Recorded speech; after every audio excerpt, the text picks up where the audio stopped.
Hey, and welcome to another video. There's not really too much happening in the car news lately. Everyone's really keeping things under wrap. I think the biggest news this week has been that Elon Musk was reportedly maybe looking in at buying Nissan.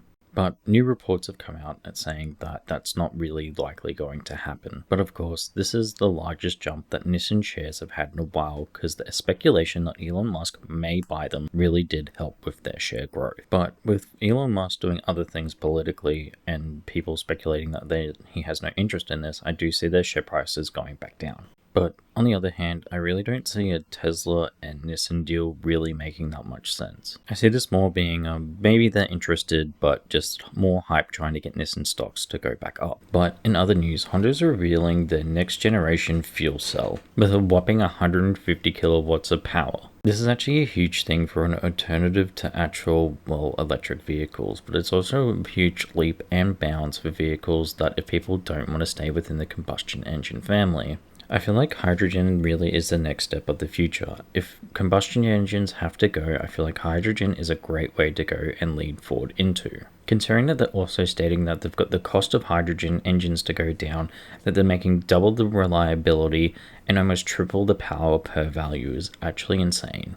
Considering that they have new hydrogen generators as well, I feel like the future is going to be, more green, and that's actually a good thing. It's going to be sad to see combustion engines go, but it's also really nice to see what the future has in store for everyone.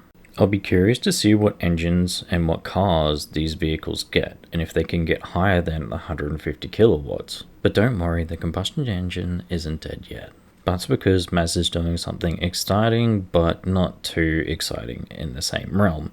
They're bringing out a almost 200 horsepower Mazda Miata.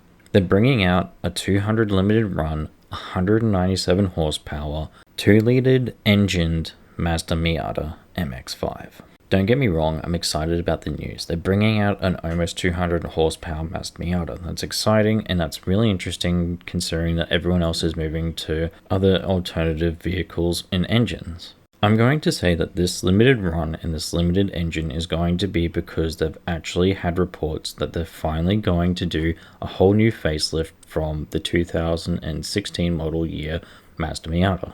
I feel like this would be a great car to own, and I wish they would do more of a run of these vehicles because, the Miata is so much fun to drive, but yes, it is just slightly underpowered. I feel like with the limited run and the limited number, they're probably getting ready for the next generation of Mazda Miata that they have been rumored to be releasing either next year or the year after.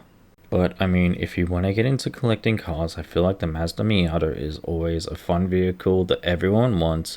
So if you want to get into collecting your first car, I feel like this would be a good model to get into. But lastly for today, we have the Tank 300 four-wheel drive SUV has reportedly had its new pricing leaked. I'm yet to drive one of these vehicles, but I have been told that they are quite good.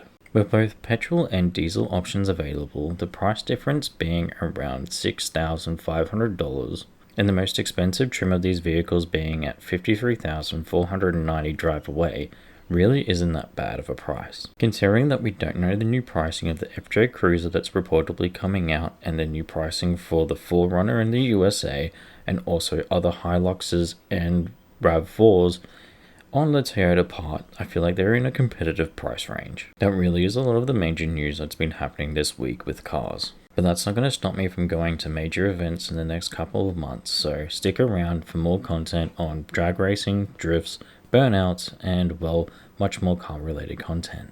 So I just want to thank you guys for watching. If you could subscribe and hit the notification bell, that would be awesome. And I'll catch you all in the next one.